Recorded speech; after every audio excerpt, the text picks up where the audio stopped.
may taong sumisira ng pangalan niya na yun ay alam niya na nasa loob din ng pamilya niya. Pakinggan po natin ang hula ni Windra Fortune kay Senador Amy Marcos. Napakagaling po na manghula ito si Windra Fortune. Pakinggan po natin yung hula niya kay Senador Amy. Sa aking babasahan si Maria Imelda Josefa Romualdez Marcos alias Amy Marcos. Since wala po siya, ako ang bubunod.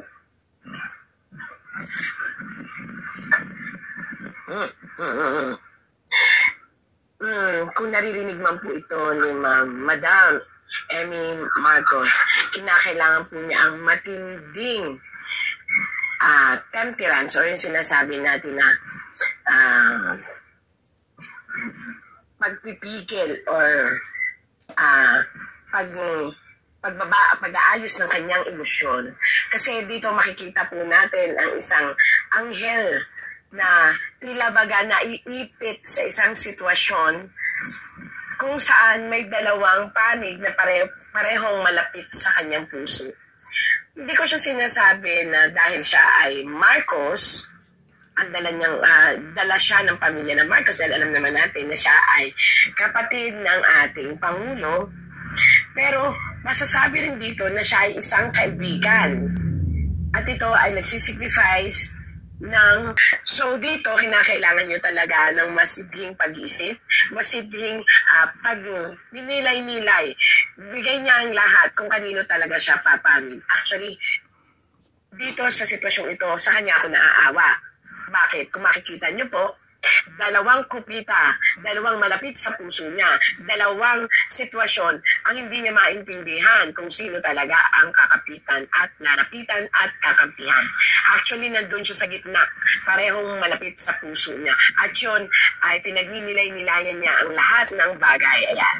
Pero may nakita kayo sa paligid niya na namumukadkad. Anong ibig sabihin po nito? Mayroon siyang pag-iisip na independente. So, hindi ko sinasabi sa inyo na galit siya sa kanyang kapatid o galit siya sa nasa paligid ng kanyang kapatid. Ang sinasabi lang po ng tarot, marunong siyang alamin kung saan siya talaga papamil. At eventually, kinakailangan ng matinding pag-iingat. Kasi, kung makikita niyo po dito, ang daanan niya bilang isang politiko na iningatan pa niya noon ay maaaring masira dahil sa isang desisyon pag nagkamali siya. Kaya nakakaawa rin siya. Sumasakit ang ulo niya. Actually, umiiyak siya kasi hindi niya alam kung saan ang tama at mali ang gagawin niya. Nakikita niya na may pagkakamali ang isang kadugo niya. Ito, tanyagan kong sinasabi sa inyo, ngayon ay nakakasakit sa kanyang puso at damdamin kasi malapit sa kanya yung taong nakitaan niya na may talagang kakulangan o pagkakamali. Pero wala siyang pwedeng sabihin, wala siyang kapangyarihan kasi matigas ang ulo ng tao. Kaya nga, ayan nagpapayo naman siya eh. Kaya lang, ang daming balakid bago makarating yung payo niya doon sa concern na tao gusto niyang pagsabihan. Yan, kung nakikinig po kayo, Madam Amy Marcos, makikita niyo po ang aking tarot. At yan po ang laman ng puso at isip niyo. My gosh, natatakot ka, Madam Amy Marcos, sa mga nangyayaring sitwasyon. Kung saan nakita mo na marunong ka tumanaw na, actually marunong ka pong tumanaw ng utang na loob. Para po sa mga tao, hindi ko po kayo, wala pa akong kinakapihan, sabi ko nga sa inyo, nagsasabi lang ng taro, ang nantotoong taro. Bakit ko sinasabi siyang marunong siyang tumanaw ng utang na loob? Alam niya kung ano ang ginawa ng ating dating presidente na si Duterte. Si Tatay Digong Duterte. Alam niya na malaki ang utang na loob ng pamilya Marcos kung bakit napalagay sa tamang himlayan at nagkaroon ng panibagong buhay at pag-asa ang kanyang pamilya. Yan ang pamilya. Pamilya niya yun, Di ba? Nalugmok sila dati. Tapos, marunong si Madam Amy Marcos na tumanaw ng utang na loob. At yun ngayon ang kanyang ikinasasama ang loob. Kasi marunong siyang tumanaw ng utang na loob, pero may taong sumisira ng pangalan niya na yun ay alam niya na nasa loob din ng pamilya niya. Naunawaan niyo po ako, wala akong sinasabi, ito lang po ang nakikita ko sa tarot, wala akong kinakampihan. So alam niya na nasisira ang pangalan at apelyido niya ng sarili niyang kadugo. Hindi ko alam, nowhere, ayan. Kulay pula po yan. So let's elaborate and let's think kung anong sitwasyon na yun. Wala pa akong kinakampihan, sinasabi ko lang, sinasabi ng tarot. Actually, hindi gusto ni Ma'am Amy Marcos na madawit sa ganitong sitwasyon. Pero kung naririnig niyo ma'am ito, Madam Amy Marcos, kahit ayaw niyo pong madawit, sa mata po ng mga tao, ayan po yung mga tao, yan po yung isang tao na nagbigay lang ng problema. Kumbaga nagkaroon ng problema. Dahil dito sa kung ano man ito, mga hangarin ito hangarin, pera, katanyagan, yan. Kung ano man po ito po ang sisira sa pangalan ng inyong lahi. Kaya kung ito po inyong makakausap, mapapayungan, mas siguro makakaganda po yun. Para maghinay-hinay sa mga desisyon. Kasi po, nakikita po dito na ang pananalig ng mga tao ay hindi na sa respeto, kundi sa pakikibaka na o pakikipaglaban. At yun po ang nakikita ko dapat nyo ipayo kung sino man po itong concern na family nyo na nagbibigay ngayon ng paghina ng pananalig ng mga tao sa mga Marcos. At dahil po kayo Marcos, kaya nadadawit po kayo. So, naawa po ako sa inyo. Pero sinasabi ko dito, pinipilit yung ipakita sa taong bayan, ayan po, may hawak kayo, mga kilalang tao ang inyong kausap. Pinipilit yung ipaunawa sa buong mundo sa buong mundo pati na po sa Pilipinas, sa lahat ng mamamayan. Pinipilit ninyo na ipaunawa na kayo ay walang kinakampihan. Iniimbestigahan nyo. Ang problema po, madam, kung makikita nyo po dito, mayroong opponent, mayroong kontra. Kasi nga po, yung isip ng taong bayan ay hindi mababago hanggat hindi na itutuwid ng isang kapamilya ninyo ang isang desisyon na dapat ay makialam siya ang mapauwi po ang ating dating presidente. Yan sinasabi ko na po sa inyo kasi ayan na po. Nakita niyo po yan. Pag uwi lang po ito, papel lang po ito. Isang papeles na nagsisignifies ng isang matinding perma na magkapawawalang sala at makapagpapauwi sa isang taong nakita niyo po yan, ibinilanggo. Ayan po. Kita niyo naman diba? Bilangguan. Rehas, bato, or bakal. Ayan po. Yun po ang lumalabas dito, madam. In fairness naman po sa inyo, nahihiya talaga kayo. Pero in fairness, hindi makarating ang inyong salita sa concern na tao na malapit sa inyong pamilya. Kasi, ang dami pong dadaanan. Ang dami pong ano ba yun yung, ano ba to? Ayaw ko magsalita pero sasabihin ko na po. Ang ibig sabihin po nito, mismo po kayo, pag kakausapin niyo yung concern o yung kamag-anak ninyo, dadaan pa sa marami pang tao. 3-4 na tao pa ang maaaring daanan. So, nahihirapan talaga kayo. Wow.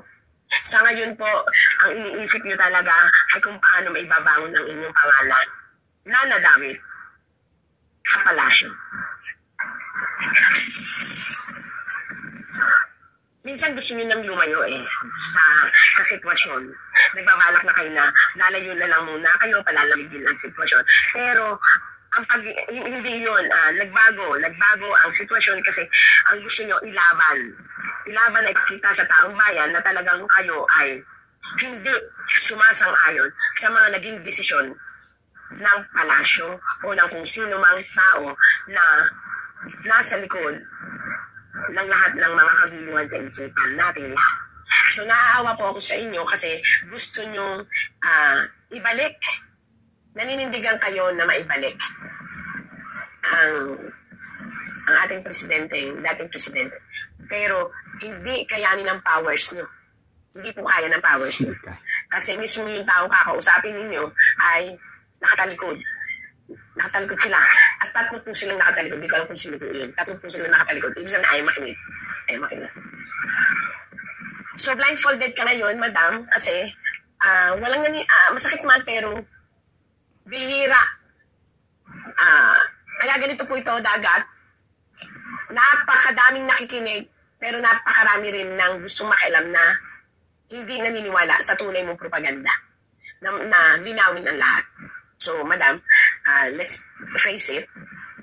Kasi po, ang taong bayan ay may hinanakit at tampo sa mismo yung kadugo. Yan, dinidiretso ko na po, ha? Na, tama po kayo. Pag hindi ito naagapan at pagbagsak ng pangalan ng Marcos, apelido ng Marcos. Ano po ibig sabihin nito? Ako'y natatawa sa ibang mga nag-ano nito. Pag ito'y nakita, ang ibig sabihin po nito, ito po ay mga taong nananalangin. Ito po ay mga taong humihingi ng hustisya.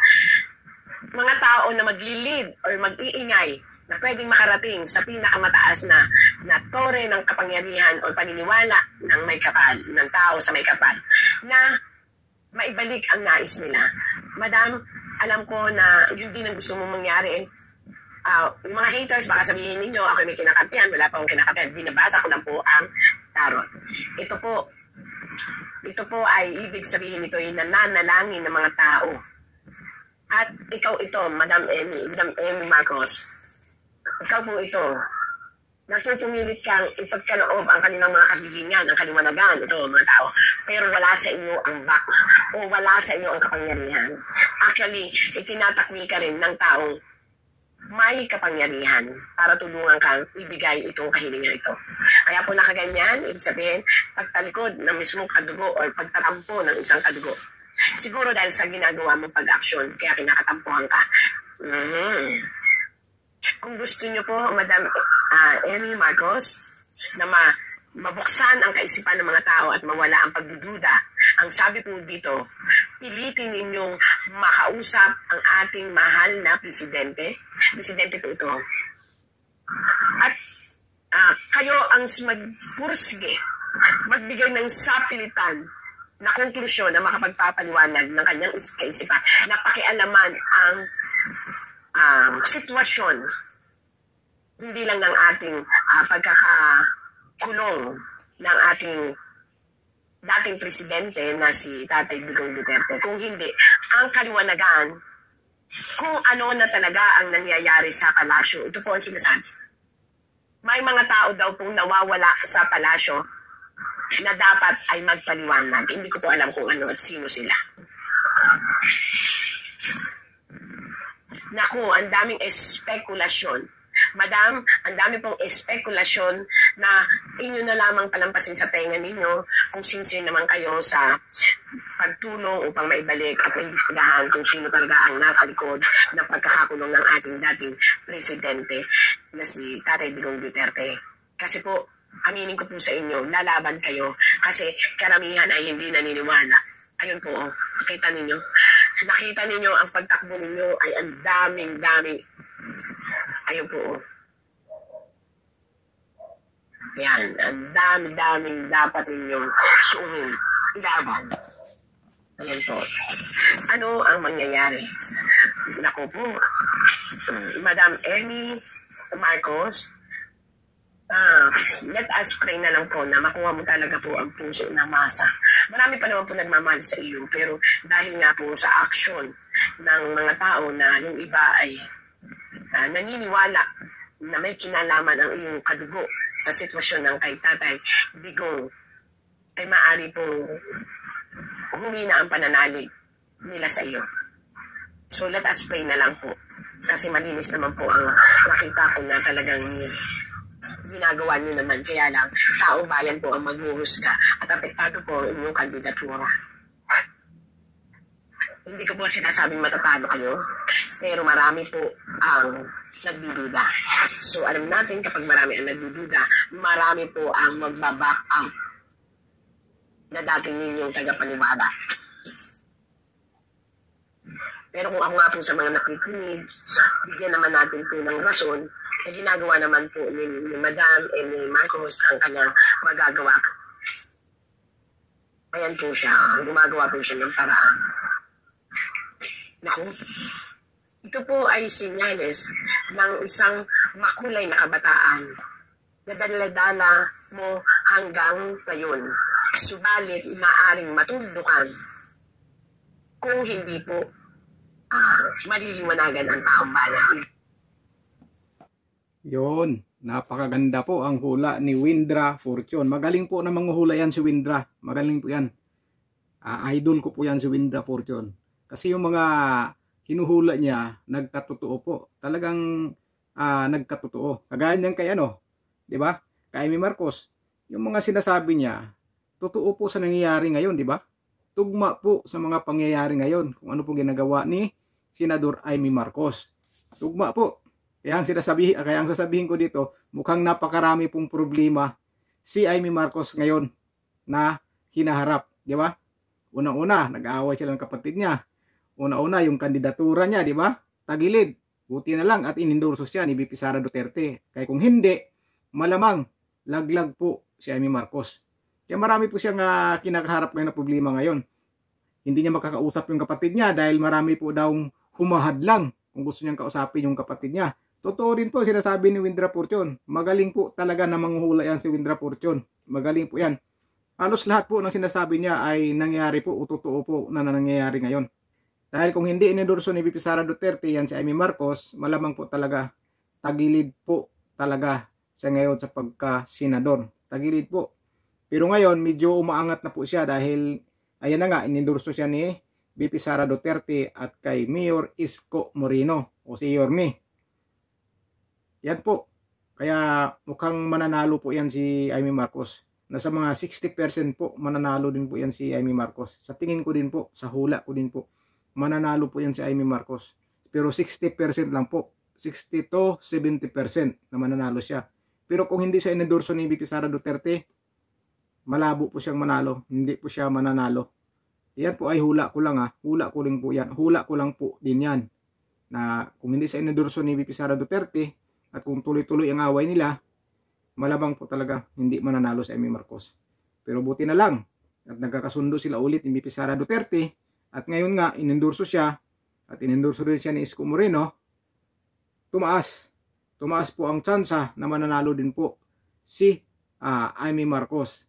Kaya magaling po si Windra. Lahat po ng hinuhula niya nangyayari po o talagang nangyayari sa ngayon, di ba? So yun lang po mga kababayan, isinishare ko lang po yung hula ni Windra Fortune kay Senador Amy Marcos. Kung gusto niyo magpahula, ayan kay Windra Fortune, magaling namang hula yan. So, ingat po kayo mga kababayan, maraming salamat po sa suporta nyo.